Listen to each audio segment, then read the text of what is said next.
English translation, 594th contact Monday, the 1st of September 2014, 22:02 hours.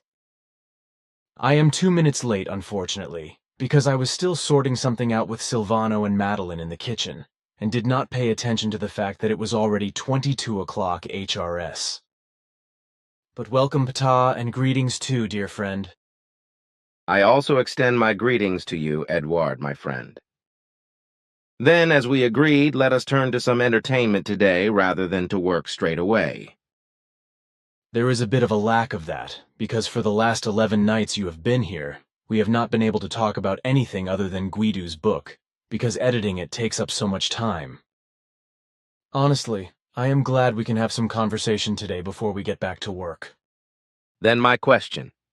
Have you expressed to Bernadette my wish regarding the summary and editing of all her articles written so far that relate to spiritual teaching matters in order to make a book work out of it? I have done that, and I have also mentioned that apart from such articles, other good remarks that only marginally deal with the spiritual teaching can also be processed in this book. However, I would like to make it clear that I will be able to look through everything when the whole thing is compiled. In doing so, I would also like articles she has written in relation to your personality to be included in the work as well, but everything should be listed chronologically. Because of the chronology, this has already been discussed with Bernadette, but there was no mention of articles relating to me in your proposal. I actually did not talk about that because that idea developed after the fact, after I had already left. Oh, I see. Then I would like to hear your opinion on what the main causes of flooding are. Of course I know about that, like soil compaction, droughts and overwatered areas due to continuous rains, and so on. Your daughter Simya Se spoke about this in the 1970s, and you also spoke about it in 2006, saying that Europe was becoming swampy due to heavy rainfall. Can you perhaps say something more specifically about that, please? Floods, as they have been occurring all over the world for some time now and will continue to do so in the future, are not simply caused by normal rainfall, but by enormous amounts of rain caused by climate change, for which Earth humans are undoubtedly to blame.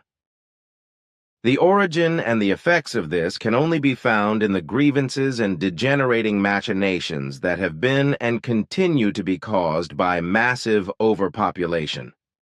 The degenerations caused by Earth humans with regard to the fauna and flora, as well as the climate and the planet itself, have brought the entire balance of nature into turmoil and to the brink of collapse, as a result of which nature has been reacting for some time according to the given law of causality.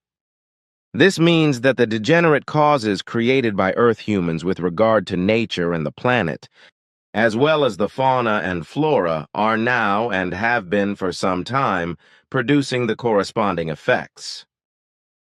A fact which, however, is still denied by the stupid and irresponsible.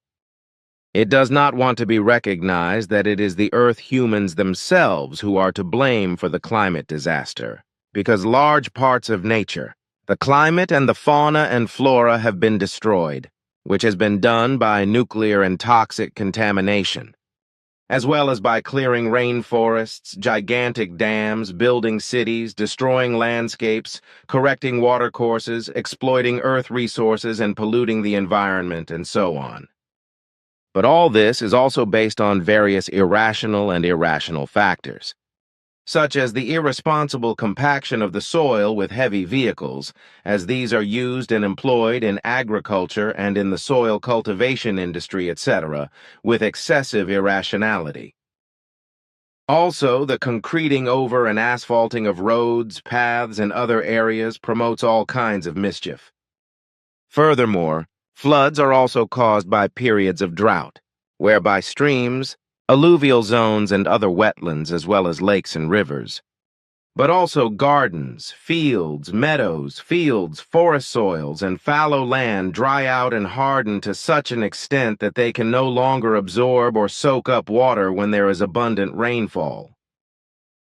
This means that the rain can no longer drain away into the depleted and hardened soil, but is dammed up and leads to flooding.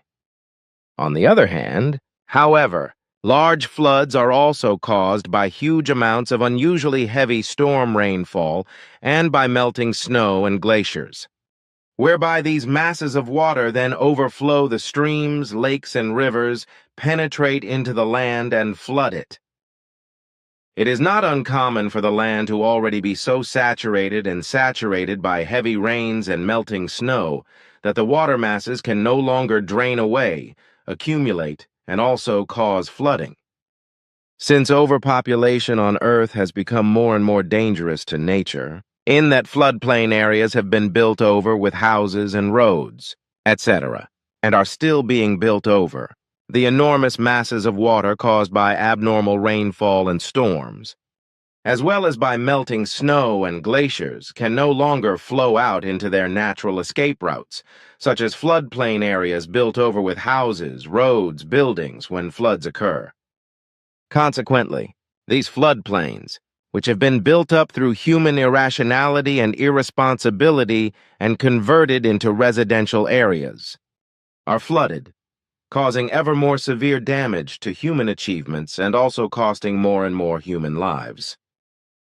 This is in addition to all the fauna and flora that has been killed and destroyed and continues to be killed and destroyed by the irrational construction of structures by human beings. And this as a result of the increasing overpopulation and its lack of space through which the water escape areas, as well as dangerous mountain slopes, volcanic areas, and sea beaches, as well as stream, river, and lake banks, are being built up to dangerously close to the water bodies with housing, etc. If high tides or tsunamis, etc. form, then the shores and beaches are flooded, and houses, buildings, and other human achievements are swept into the waters and destroyed. Therefore, proper safety distances from human structures, etc., to water bodies should be maintained. For example, in case of flowing or stagnant water bodies such as streams, rivers, and lakes, a minimum distance of 20-70 meters to the water bodies should be considered and maintained depending on the size and dangerousness of the respective water bodies. Furthermore, a minimum height of 3 meters above the highest water level ever measured or to be expected is to be calculated. It is irresponsible to construct dwellings and other buildings, etc., without taking this safety measure into account. In the case of a sea, the minimum safety height for buildings should also be 3 meters above sea level, while the minimum distance to the beach should be calculated as 200 meters. However, these measures only apply in relation to seas that are not at high risk from seaquakes.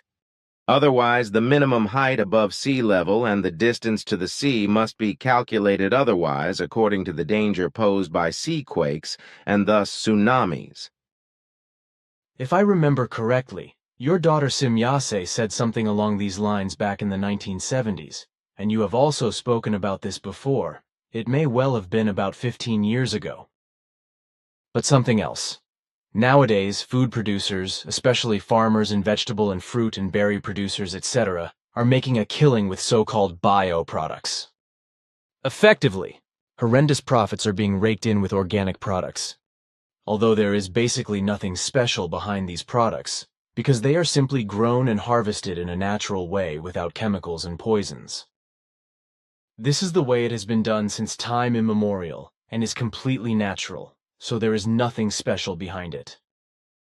The so-called organic producers do nothing else but let their fruits, berries, and vegetables, etc., grow and flourish in a completely natural way without using chemical toxins. This means that they have far fewer financial expenses and no more work than those who contaminate their food with toxic chemicals. But since the earthlings are now being made to believe that organic products have to be specially produced and are more nutritious, the misled believe this and buy the stuff at translated expensive prices. In terms of nutritional value, organic products are no better or worse than foods treated with chemical toxins. In terms of quality, it is probably a bit different, because purely naturally grown is certainly better. What is the only difference is that real organic products contain much less chemical toxins than the non-bio products. It is true that organic products also contain certain toxins that affect organic products from the air and through water, be it rain or groundwater, but these are fewer than in the case of chemically treated products, so the chemical influences are hardly worth mentioning.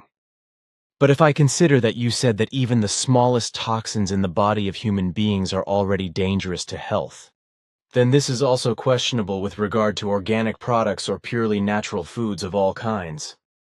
So the consumers who swear by organic are actually being deceived when these things are considered. Namely that behind it all there is nothing other than the natural process of natural growth and flourishing that has existed since time immemorial, whereby the production is not connected with much more work but with less costs than when chemical toxins are applied to the plants. Fruits, berries, herbs, and vegetables, and these are also treated with chemical growth substances. However, the organic product manufacturers do not care about this, but they use the ignorance of the consumers to make horrendous profits from their products. What do you think about this? What you say is also my opinion. Bio is a misleading term, because the foodstuffs listed under this designation with regard to vegetables, fruits, herbs, fruits and berries, etc. are quite simply naturally planted, grown and harvested as well as prepared foodstuffs, as they thrive in a natural way without chemical agents and other artificial toxins, etc. Bio or biological simply means that living nature or natural life processes and living conditions are present in relation to the production of food. It also means that products are made from natural materials, as well as that bioproducts are natural.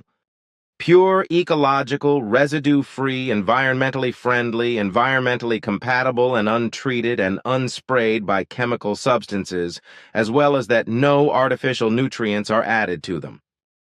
In other words, they are completely naturally produced natural foods of all kinds, which are not treated with artificial fertilizers and growth stimulants, nor with chemical toxins against pests, etc. Natural foods of all kinds are nourished exclusively natural organic with natural fertilizers and protected with natural pesticides. This is clear to me, although I assume that many bio-consumers imagine something else by this and think that bioproducts have to be specially cultivated and treated, because they do not know that it is purely just the absolutely natural growth process of nature.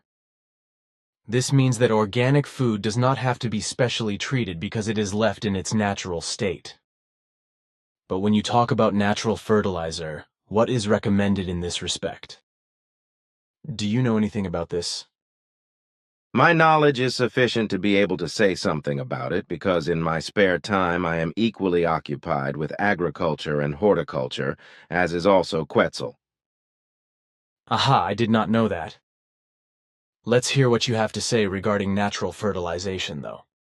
Natural fertilizers are extremely useful as nutrients in concentrated form for a healthy, nutritious soil so that plants, vegetables, berries, herbs, and fruits can thrive and grow well if they have a nutrient-rich soil that is adapted to their needs. So all plants of all kinds, as well as trees, bushes, and shrubs, need a good, nutritious soil, but only purely natural fertilizer and never artificial fertilizer should be used to put the necessary nutrients into the soil.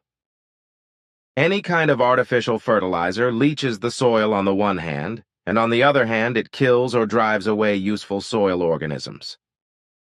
Natural fertilizers absolutely do their job well, such as natural compost, horn shavings, and green manure.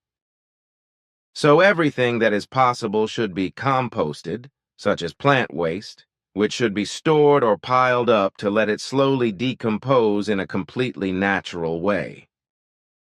If the compost has been standing long enough, it can be refined, for example, by throwing it through a compost grid or a coarse-meshed compost sieve.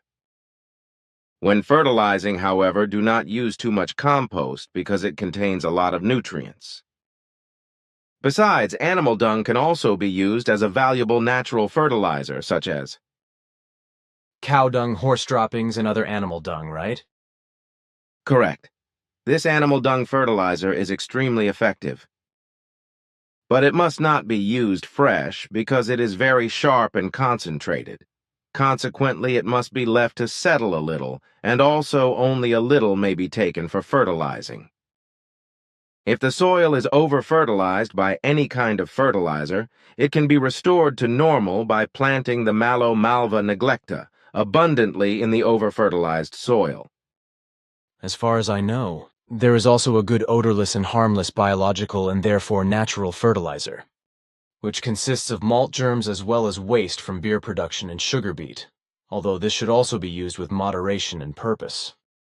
Besides, this fertilizer only takes effect after a few months, and if I remember correctly, it also contains nitrogen and potassium, so nutrients that are of enormous importance in the root formation of plants. That is correct, of course, which reminds me that you also have some experience in the field of horticulture and forestry, so you also know about natural fertilizers.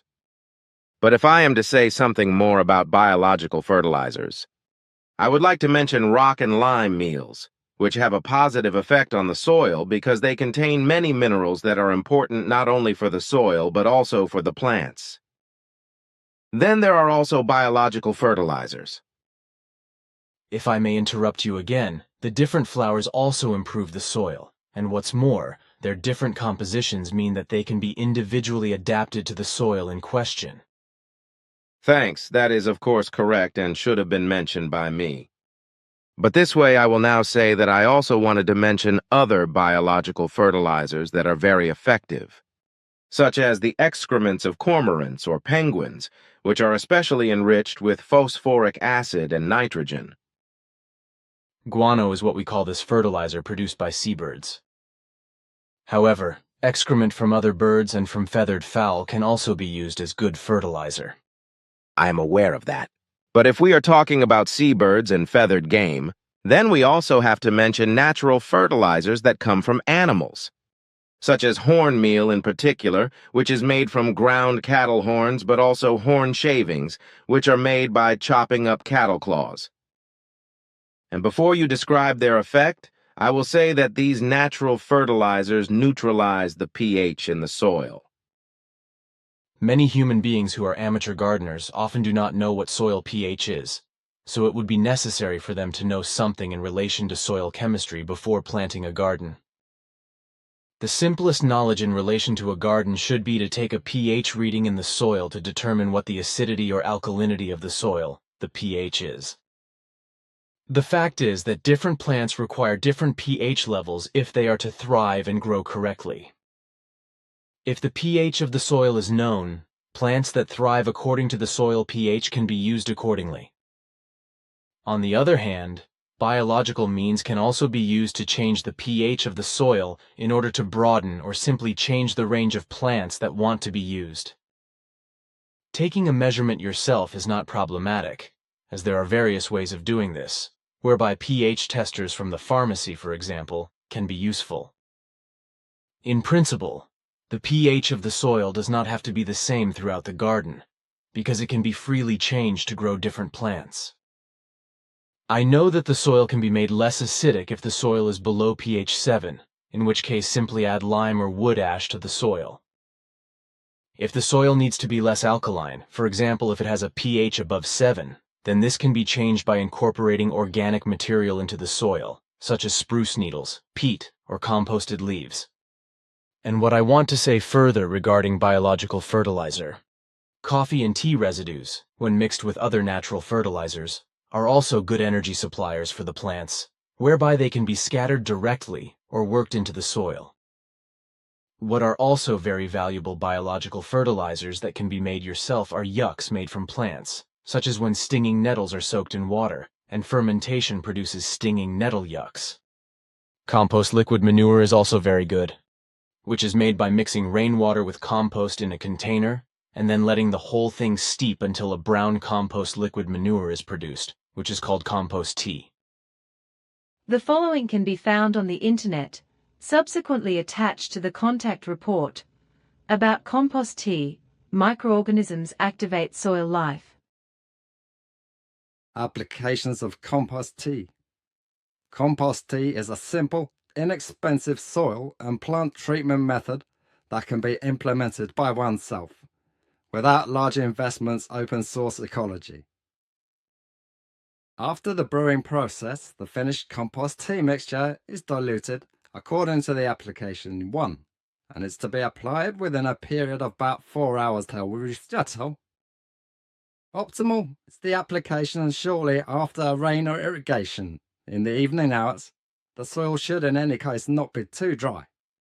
Soil with low soil life should be treated 5 to 7 times at 1 month intervals in the first years from May to September, October, after which treatments can be reduced to 2 times a year, depending on the biological activity of the soil.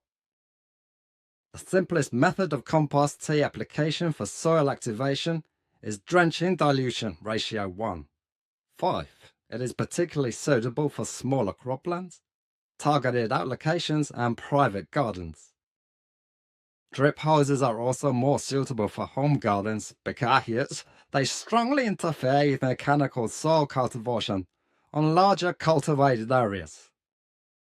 Spraying dilution ratio 1:10, as foliar application gets its special meaning in biological plant protection. The time of application depends on the need. The evening hours after rain are also optimal here. As a rule, leafy vegetables should not be sprayed at all for reasons of hygiene. Soil treatment to strengthen the plants is the method of choice. Adding compost tea to the sprinkler system or applying it by means of a cultivation sprayer has the advantage that the consumption can be barrel dosed and also makes compost tea interesting for larger stands. Compost tea can also be used when building up a compost heap. Dilution ratio 1:1. When watering for soil treatment. 1:5 spraying for foliar treatment. 1:10 starter for compost preparation. 1:1 for the quantities needed. You need rain barrels or your own well. But afterwards, the microorganisms break down again due to a lack of nutrients and oxygen. Ready-made compost tea is not an alternative. You have to make your own compost tea. I guess it is not necessary for me to elaborate further then. Sorry, I guess I was a bit forward with my explanations. There is no need for an apology because your explanations are in accordance with correctness. Actually, the only thing missing is something in relation to natural pesticides, which should actually still be said. But this would probably go too far, so it is probably smarter to mention a book that deals with this extensively. The title is Natural Pest Control Agents, published by Ulmer Verlag by the authors Heinrich Schmutterer and Jörg Huber. The ISB number is 978-23-8001 to 4754-0, and the price in euro 39.90. The book was published in 2005, has 264 pages, 36 tables, 50 BW photos and BW illustrations, and is hardbound. I am interested in that.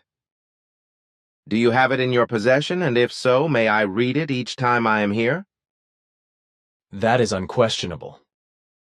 You can also take it with you and study it if you clean it first, as is customary and necessary. I am happy to do that. Thanks. Now we have talked about vegetables, berries, fruits, and herbs in terms of fertilizing, whereas in this regard for my next question, I would also like to include the trees, bushes, and shrubs. As I know, all these plants also feel distress when they are somehow distressed, such as when they do not get enough moisture and nutrients, either by nature itself or by the unreasonableness of human beings. Even your father Svath taught me that when the plants suffer distress in any way, they then send out help signals. Can you tell me how this goes on? What my father explained to you is that the plants of all genera and species, when they fall into some state of distress, produce and emit fine ultrasonic waves, which are to be understood as distress signals. So plants of all genera and species, as you say, produce ultrasonic distress signals when they are in distress. But Svath also told me that higher plants, as well as shrubs, bushes, and trees, emit something like fear signals and pain signals, which probably also happens in the ultrasonic range, right? Also, higher plants are empathic in a very subtle form, as are animals, creatures, birds, fish, amphibians, and reptiles, because these life forms are also thinking or instinctive in some form, whereas impulse factors play a role in plants. What you have been taught by my father is of course correct. Which unfortunately has not yet been researched by our competent scientists, and is therefore also not penetrated. With regard to the fine empathic abilities of animals, fish, birds, amphibians, and reptiles, etc., they are still diligently groping around in the dark because this field of knowledge has remained unexplored up to now, probably simply because there is no interest in it. And since the truth that plants and animals, birds, amphibians, fish and reptiles of all genera and species, etc., are empathically inclined is largely unknown, care is also not taken to ensure that they receive the necessary attention and care as well as treatment appropriate to their species. Moreover, it is to be said that it is precisely in the case of non-human living beings that we speak only of animals without referring to them according to their genus, as you play Yarandu and call all life forms by genus. The non-human life forms cannot simply be called animals. For animals are only suckling life forms. There are also birds, fowl, fish, reptiles, amphibians, insects, and all manner of creatures which are to be designated according to their species. It is absolutely incorrect to call all non-human living beings simply animals, for in principle they must be specified by name according to their genus and species. This also applies to the genus and species of animals. Consequently, a cow must be called a mammal. An elephant and a bull must also be called mammals. If the living beings in question are from the bird world, then they are also specified as birds, as are amphibians, reptiles, and insects, etc., according to their genus and species. Of course, the genus human beings must also be referred to as human beings. Consequently, they are also referred to as such. From our point of view, it is incomprehensible that Earth humans speak of all non-human life forms only as animals, and do not specify the genus and species. And what you said about the lack of interest in the empathic abilities of plants and non-human life forms is also correct. And this also says that the majority of Earth humans are still trapped in a stage of consciousness development with regard to the recognition of reality and truth, which leaves Earth humans still very far behind with regard to humanity, morality, and a sense of responsibility towards themselves, their fellow human beings, nature, its fauna and flora, as well as the knowledge and cultivation of the teaching of the truth, teaching of the spirit, teaching of the life. And this does not only apply to the majority of Earth humans in general, but also to very many scientists. That is indeed the case. The majority of Earth humans do not care about the creational natural laws and recommendations, and least of all about obeying them. Unfortunately, nothing can be expected from the great mass of human beings that will bring humanity forward. For the fact is that only a human being who thinks further than the bulk of all human beings can change the world and lead it to the better, the good, and the positive. Your words are in line with reality and truth. But it is also to be said that this requires true inner and outer greatness, as well as self-peace, self-harmony, and self-freedom, as well as self-love. And it is also to be said that only a human being who thinks and acts well and positively and better than the majority of human beings can change the world and bring progress, success, good, positive, and valuable things. But for this to be done, the human being must consciously choose life. It is that life itself always chooses life, while the cowardly human being seeks death and runs away from life and its responsibilities. Obviously, we no longer get to turn to Guido's book today. Yes, that is probably so, because I have still another thing which I want to mention. How, for example, that certain human beings erroneously believe and claim that they could not fall for any religions and their sects, as well as not for philosophical or political sects. My opinion and experience on that to the contrary is that each human being is susceptible to it, namely, regardless of which descent he or she is. which education and which occupation and which opinion he or she has, if he or she recognizes not the creational natural laws and recommendations and follows them steadfastly and unswervingly in life. What do you think about that? What you say is right without discussion. However, on that, it must also be said that a profound self-discipline, as well as the necessary knowledge and the absolute certainty in regard to the rightness of the laws and recommendations, belongs to that. Also, the motivation and the will are just as important as the unflappable endurance and the power, etc., to be able to resist, through rationality and intellect, all hostilities, gavulton, and compulsions, which arise in many kinds of forms and want to impair the whole of the resistance against the sectarianism of every kind and the right action and behavior. Actually, I was also going to sort of come to that, but I think your words are exactly correct and have expressed the necessities.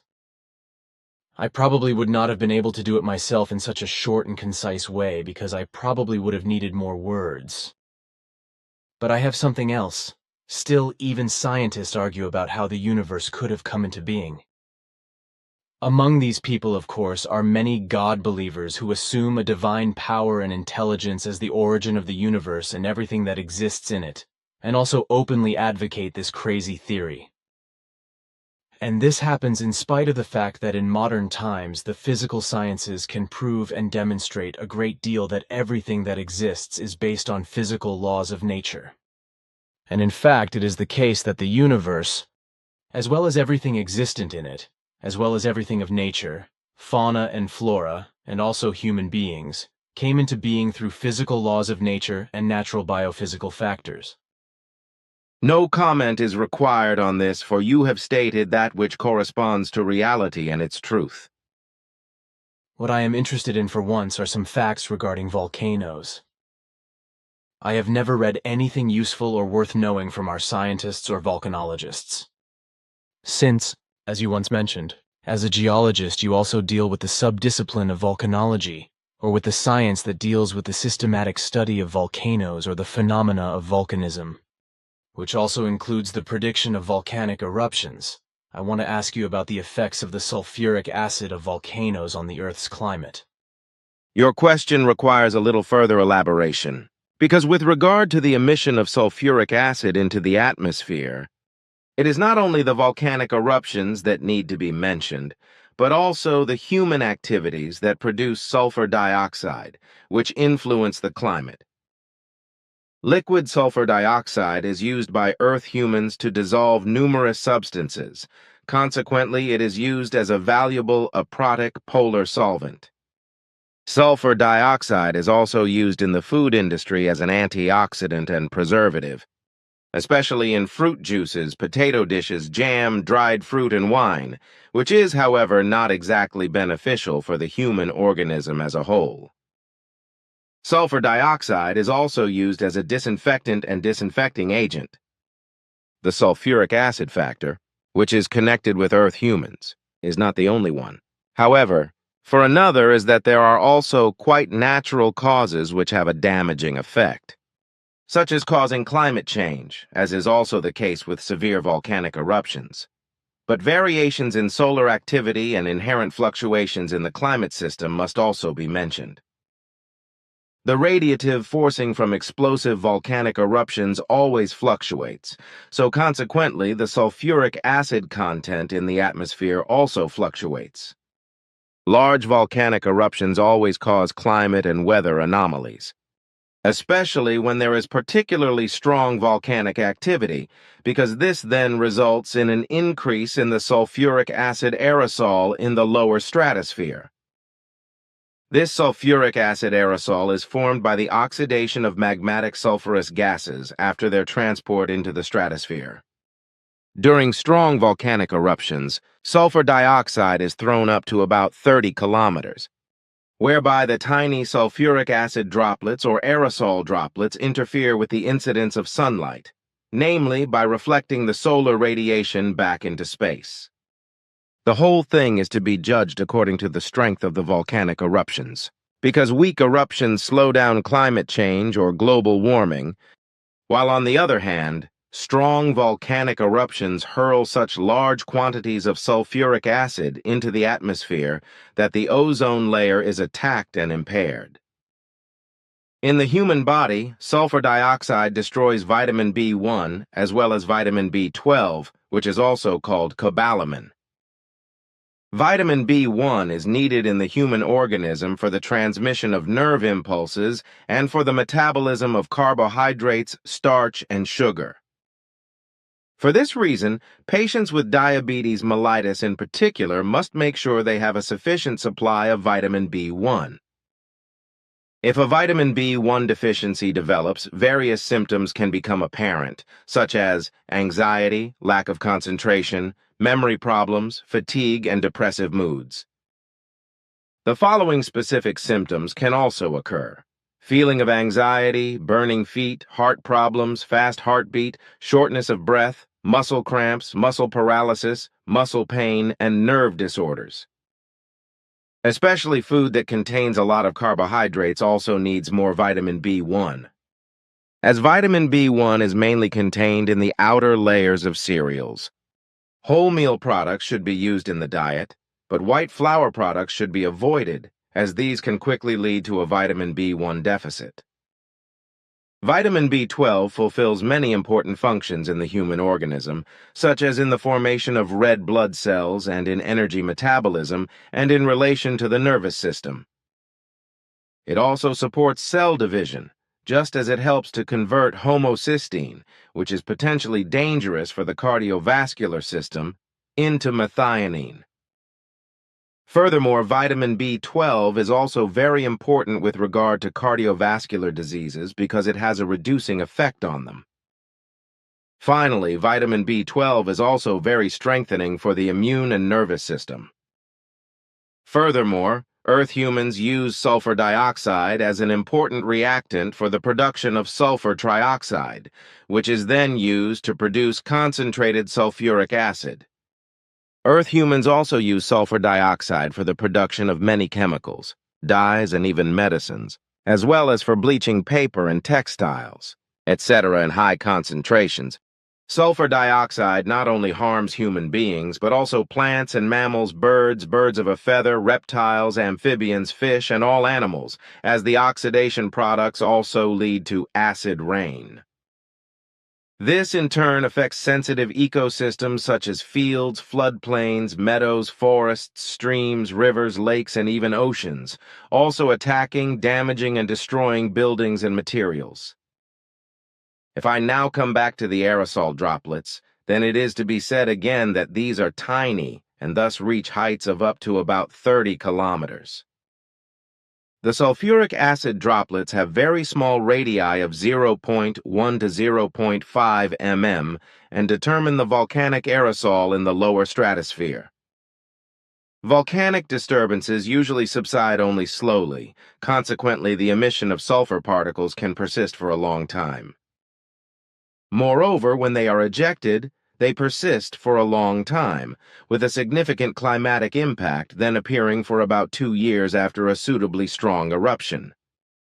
These tiny droplets can interact particularly intensively with radiation, partially backscattering visible light and absorbing radiation in the near-infrared as well as in the long-wave region of the spectrum.